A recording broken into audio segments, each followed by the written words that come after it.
Yeah, I'll react to that, sure. Hey guys, 10 unspoken rules tourists keep breaking in Spain. Preemptive like, subscribe. Don't act like an American arse. Dick, I'm trying to say dumb. Be respectful. The main themes of all of these, like, unspoken rules or what not to do in these countries or countries etiquettes you're going to is I admire the drive that I've been to a few places, but not in a long time. But I admire the drive of people going out of their comfort zone and going to places around the world, right? But to have that drive and not realize that you you are the guest, okay? You are the variable, and to just treat people with respect. If something annoys you or bothers you or was rude to you, act in a way that is like, is this something I'm perceiving that is normal here? Am I freaking out for no reason? These are all common themes that I feel like could be a 2-minute video that covers every new country you travel to. So, Spain revealed. Subscribed, preemptive like. My name's Connor if you're new. Love watching these videos and learning stuff. Let's get going. Don't want to look like a tourist when they're in Spain. Look, there's nothing wrong with being a tourist, but I always say to people that you're going to have a much more memorable, less stressful, and probably cheaper experience if you can get in sync with the locals and local rhythms. So in this video, I'm going to give you the 10 unspoken rules that tourists keep breaking when they come to Spain. And so by the end of this... Also, anyone who has traveled to Spain, or especially people who are Spanish locals, my other video, would love to hear comments on anything I said, but especially if you agree or disagree with any of these points. Video, unspoken rules that tourists keep breaking when they come to Spain. And so by the end of this video, you're going to be ready to have a trip in Spain that's more memorable and, importantly, more authentic. Okay, our first unspoken rule is about eating out. You have to be assertive if you want to get service in a Spanish tapas bar or restaurant.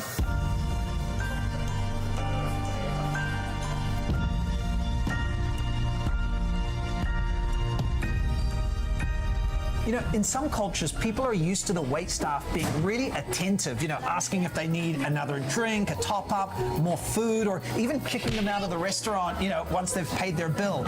But here in Spain, it's much more hands-off. So that means you have to be assertive about your needs. So if you want to get a drink, if you want to get the menu, or if you want to get the bill, you really have to ask for it. And you have to kind of chase that waiter down. I think this could come down to like a lot of places like France and Italy. I hear similar things, is that Americans are so used to being like, I'm the customer, you're the employee, I expect to be attended to and whatnot.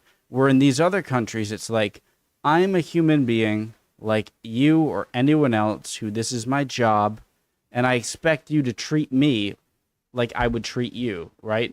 Not like I can treat however you want and you need to bend to my every wish. That's a big thing. It's like, they're a person. You're a person. They're their job. You're a customer. Treat them like a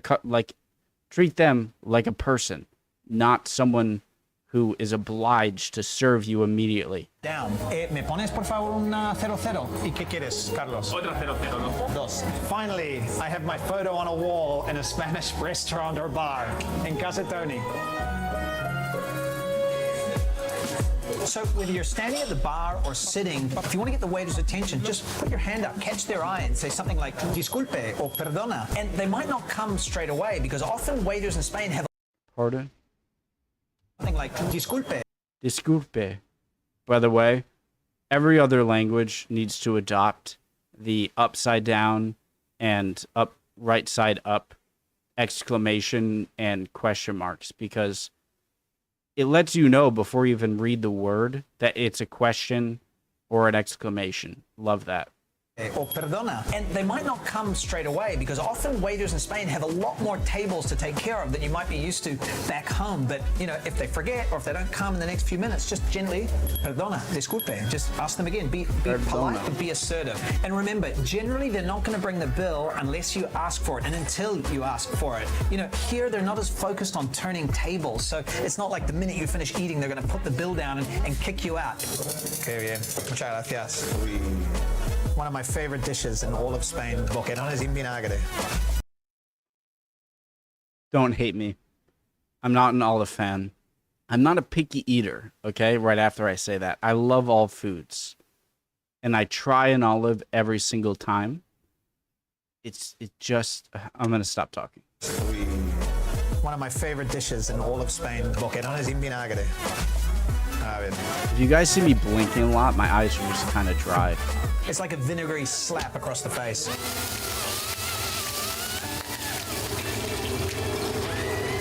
Okay, so you've finished your meal, you've fought for the bill, and you're wondering if you have to leave a tip. And if so, how much? Well, let's get Are those fried lemons?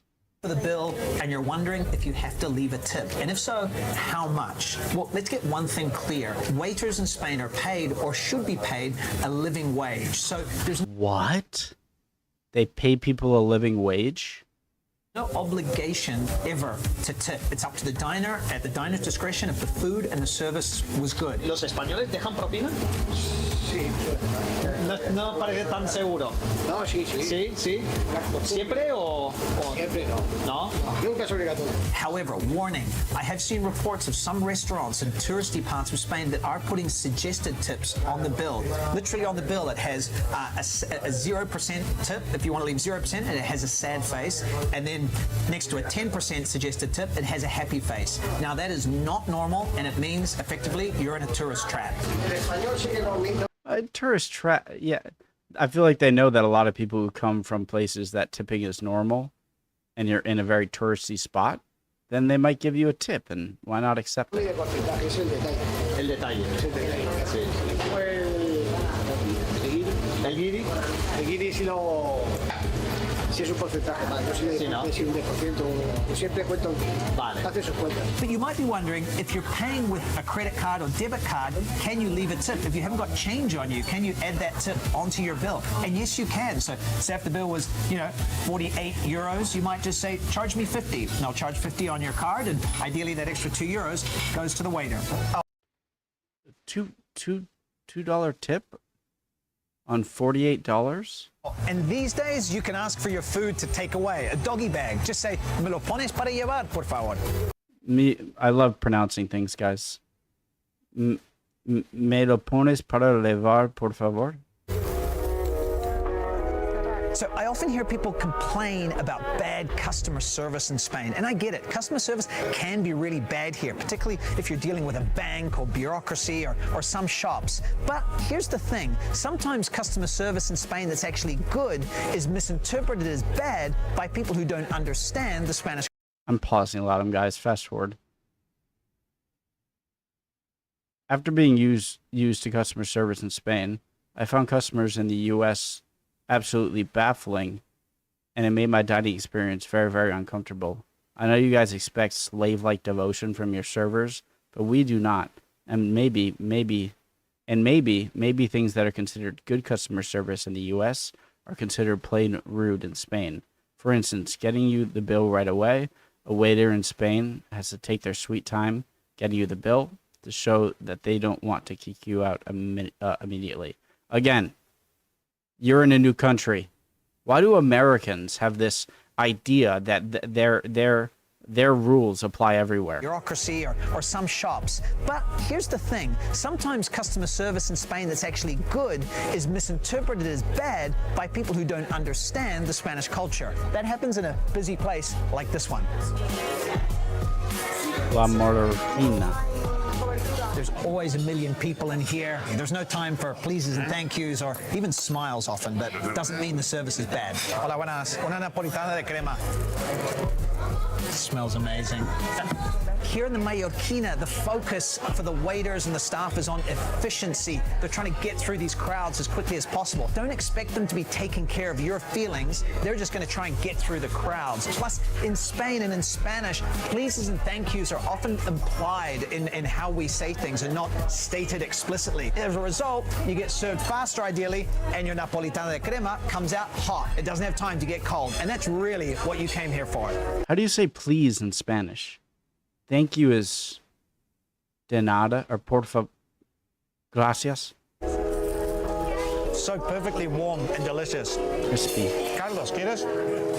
Guys, if you didn't already know, I've written a travel guide to Madrid. It's the guide I wish I had when I moved here. It's full of all my favorite places to eat and drink. It's got full neighborhood guides, secret stops, shops, transport tips, scams to avoid, full cultural coverage on the best museums in Madrid, everything to make sure you have a more memorable and authentic. I'm pausing a lot, whatever. The Garden of Earthly Delights by Bosch, a Pink Floyd album over 500 years before its time, and surrounding surreal paintings by Bosch. Oh, Coverage sorry. of the best museums in Madrid, everything to make sure you have a more memorable and authentic time in the city. And inside the guide is an exclusive Google map that has all my favorite places plotted, my favorite bars and restaurants, everything. So when you're walking around Madrid, you can just pull out your phone and you can see if there's a great place to eat or a cool shop nearby. It helps you plan your trip. Guys, if you're curious to check out my city guide, Madrid Revealed, check the link in the description. All right, let's get back to it. Okay, the next unspoken rule is all about how to be in sync with the locals. It's critical to understand if you want to be going to restaurants when they're actually open. You don't want to be going to shops when they're all closed. It's about how the Spaniards kind of schedule their lives and how you should think about scheduling your day as a tourist. Okay, so first up, shops in the morning are often going to open later than maybe you're used to. They possibly won't open until about 10, 10:30, or even 11 a.m. But look, if you want to get breakfast somewhere early, you want to search on Google or look around for a cafeteria. A cafeteria will look like a tapas bar on the outside, but it's actually somewhere that's going to open earlier, often around 8, 9 a.m., so you can grab breakfast, cup of coffee, and start your day that way. That's kind of the same in America, depending on the type of like lunch or dinner food they serve. Yeah, opening at 11, maybe even 12. That's not uncommon. Oh, and by the way, this place, this cafeteria is closed because today's Monday, so lots of restaurants also close on Mondays. Be aware of that. And then once the shops are open about 10 a.m. in the big cities and in the center, they're going to stay open all day till maybe about 8 p.m. or so. But in the neighborhoods, like this neighborhood in Madrid or in the small towns, shops are going to open about 10, then they're going to close again at 2 for about 3 hours for a long lunch break, and then they'll open again at 5 until about 8. So right down the street, it's now 3 o'clock, all these shops are closed because they're having that 3-hour lunch break. So that's one of the reasons why it makes sense to have lunch when the locals are having lunch at 2 p.m. because then you'll have a big long lunch, maybe after that have a walk or a siesta, and then by 5 p.m. you're up and about again and everything's open. Where's that? Maybe after that have a walk or a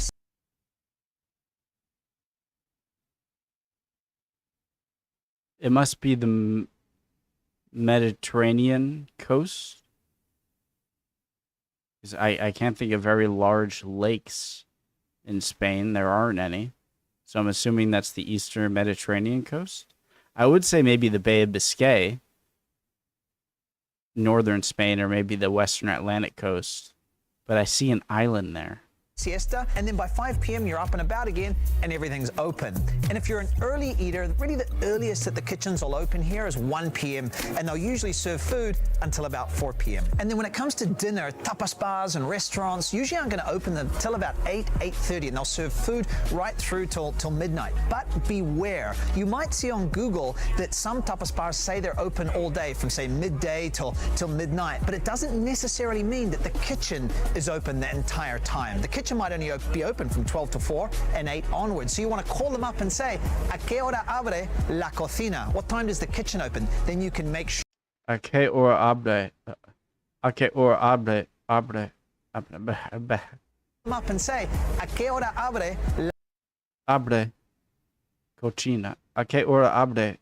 Cochina. Cocina. What time does the kitchen open? Then you can make sure. And finally, there are all-day kitchens where tapas bars will be serving food all day. Generally, those are a little more touristy. But look, if you're traveling with kids or whatever, it makes sense, right? Feel free to use them. You have my permission.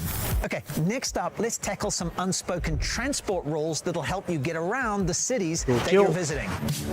First up, when you're on the escalator, make sure you stand on the right so that people who want to walk up and down can do so on the left. That's really important. And if you see an elevator... Giant pet peeve of mine. It's like not everyone is just... I'll if someone... I'm kind of a socially awkward person. This is the one thing. If I'm in an escalator and there are people covering the left side, I will just be like, excuse me, I'm walking up. I'm not riding a ride. Only use it if you need it, i.e. you have really important. And if you see an elevator, only use it if you need it, i.e. you have mobility issues or you're with a child or you have suitcases. They're reserved for people who really need them. And remember, when you're getting on the train, make sure you stand back and let people to get out first. Otherwise, someone might give you a little shove, or at least they might say, hay que dejar salir antes de entrar. Oy, sorry, I almost broke my own rule. Hay que dejar salir antes de entrar. Oy, sorry, I almost broke my own rule. And if you're thinking of not using public transport and you're going to jump in a taxi or an Uber, maybe think twice. I've seen people walk out of a tapas bar and jump right into a cab to get back to their hotel, and it takes them longer in the cab to get there than if they were just going to walk or take public transport because of the compactness and the traffic in these historic centers all over Spain. So wine and beer play a big part in Spanish social culture, which might lead you to believe that we're constantly drinking alcohol anywhere and everywhere. Well, yes. Beautiful bar. And no. Here's the thing. Day drinking is generally accepted in Spain. So if you order a vermouth or a glass of wine or a beer at 11 a.m., which it is right now, nobody's going to think you're a raging alcoholic. You know, one of the things perfect for me I love is that in Barcelona, you can go to a market and have a big, hearty, cooked breakfast and order cava with it. People are doing that, having cava, sparkling wine, with their breakfast. It's a beautiful tradition. And you'll still see people sitting down in the middle of their workday, you know, for a big lunch and enjoying a glass of wine. But there are some buts. You see, Spanish attitudes around drinking alcohol and customs are changing. So you're less likely these days to see people drinking wine with their lunch on a workday. People still do it, but it's just not as common. Plus, Spain is now one of the largest consumers of zero alcohol beer in the world. 13% of beer sold is zero alcohol, which means when you're at the tapas bar at any time, you know, during a workday, but on a Friday night, you're going to see a lot of people drinking stuff like this. So it's just like a hops flavored soda. If you want to order a zero alcohol beer, just ask for una cero cero, which just means zero, zero, like 100% zero. Why do I feel like in Mexico they pronounce it chero chero? What, cero cero? Alcohol beer, and taste isn't quite the same, but it's pretty good. And while we do like wine with a meal and maybe a gin tonic afterwards, you won't find Spaniards getting really, really drunk very often. You know, Spaniards drink slow and steady. And when you're drinking together or having a meal with wine, the focus was really on the company and on the food and on the time spent together rather than knocking back as much booze as quickly as possible. And you might be wondering if you can drink in public in Spain. Well, that's kind of regulated at the city level. And technically in Madrid, for example, no, you can't. But really, that is a law more focused on big groups of people getting drunk together on a Friday night in a square. So, look, here's the deal. If you're walking around the historic center of a Spanish city, you know, knocking back a big can of beer and maybe being a little unruly, you might have some trouble with He got like one drop in his mouth. the police. But if you're sitting in a park having a picnic with a bottle of wine, nobody's ever going to bother you. And lastly, remember that Okay, I have one big problem, guys. Where are all the 3-lane roads right here with beeping cars making it so you can't cross stuff? This I hate this, right? I want a bunch of noise and no walking areas and just triple lane streets so nobody can go anywhere. What the hell, Spain? having a picnic with a bottle of wine, nobody's ever going to bother you. And lastly, remember that the legal drinking age in Spain is 18. And while drinking age laws might be a little bit more laxly enforced in Spain than in other countries, you know, keep in mind that the owner of a bar or restaurant can get in trouble, you know, if there's a minor drinking on the premises. So understand if they don't let your 16 or 17-year-old child, you know, have a small glass of wine with their lunch. So I can't. Fuera de servicio, disculpen las molestias, trabajamos para mejorar la ciudad. Can I translate? Fuera de servicio. For servicers, you will be disciplined for molestation work with the city. I come from New Zealand, where we have mastered the art of always having a public toilet, a clean public toilet, within a few meters of wherever you are. See, in New Zealand, we have competitions to see which is the best public toilet in the country, and public toilets are even tourist attractions. Spain, however, has focused its creative energies in other areas. So when nature calls, what are the unspoken rules about where you can find a toilet? Yeah, we do have public toilets in Spain, but they're really few and far between. And to be honest, I don't know anyone who uses them for fear of what they're going to find inside. This is super important for me. I'm prone to getting stomachache sometimes, and when you gotta go, you gotta go.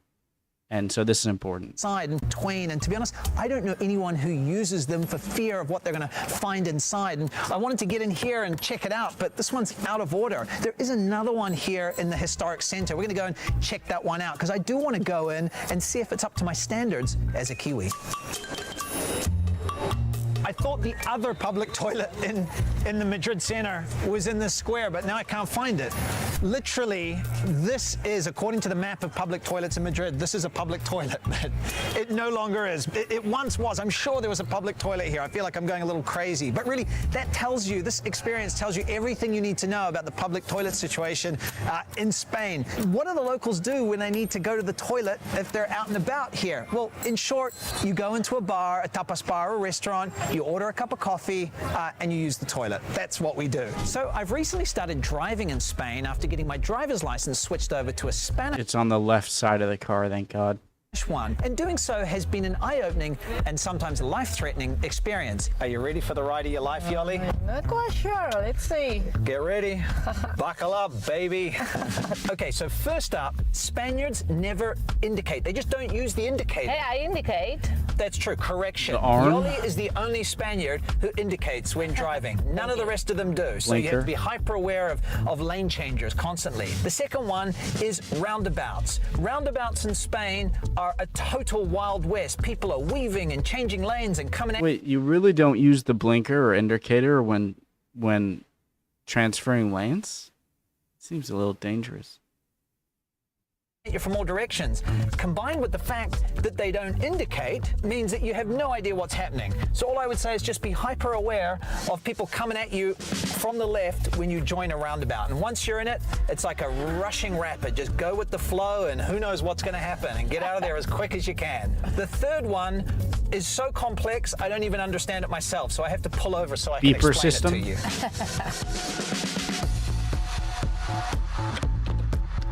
Okay, and the third one, and this is the one I struggle with the most, Bip, bip. try not to run anyone over. You see, at certain traffic lights, sometimes they will be flashing orange, and this is because there's a pedestrian crossing there, and you have to look and see if the pedestrian who might be about to cross has a red or green light for themselves, which means craning your neck around to see their thing while you're trying not to, run anyone over on the road, and then depending on what you see for the pedestrian, then maybe you have to keep going or maybe you have to stop. As you can see, I don't really understand it, and I'm very nervous about running someone over. Yoli, do you understand this rule? I do perfectly. Yoli understands It takes a little bit of processing. Yoli will do the driving when you come and visit. All right, let's head home.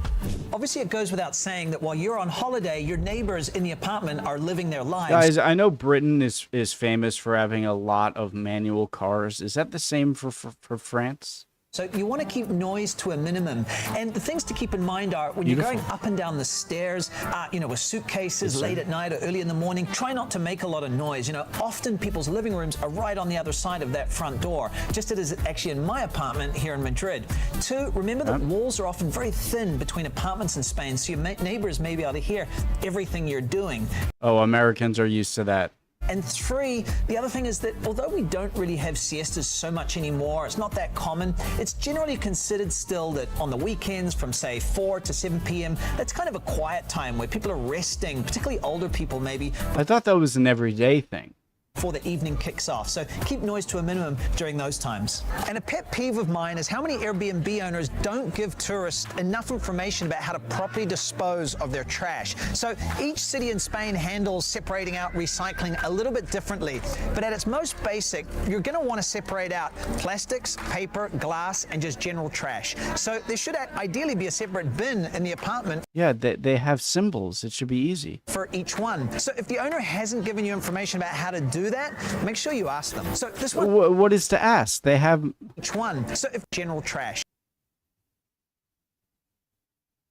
Is that cans?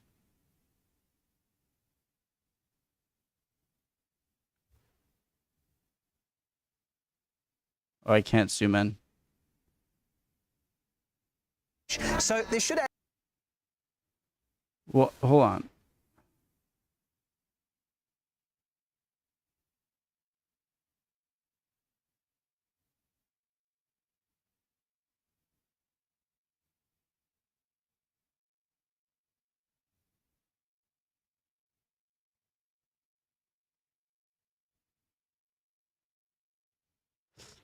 C.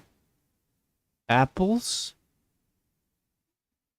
pipes, cups, books. No rubber duckies, keyboards, heels, and glasses.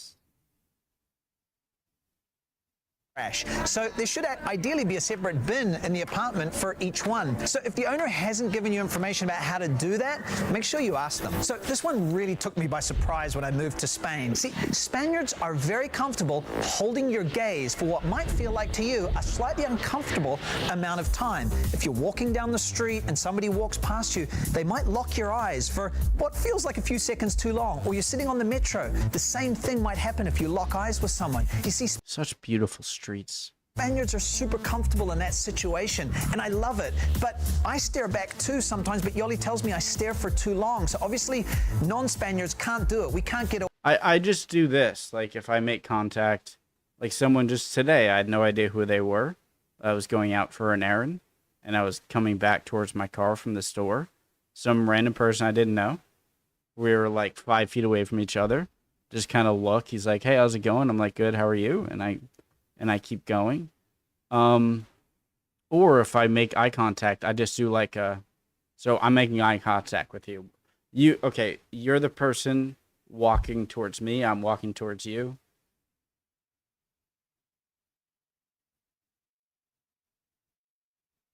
That's what I do. Away with it. So this does not give you carte blanche to stare at people, but just know that if someone's holding your Carte blanche. gaze, if someone's staring into your eyes, it doesn't mean that they love you. I mean, they might love you, but it doesn't really mean anything. It's just kind of how they do it here. Okay, so now that you're an expert on Spain's unspoken rules, it's time to start planning where you're going to eat when you come here to visit. So check out this playlist that's appearing up here, where I show you some of my favorite tapas bars and restaurants in the country. We'll see you over there in a moment. Great video. Loved it. Spain revealed.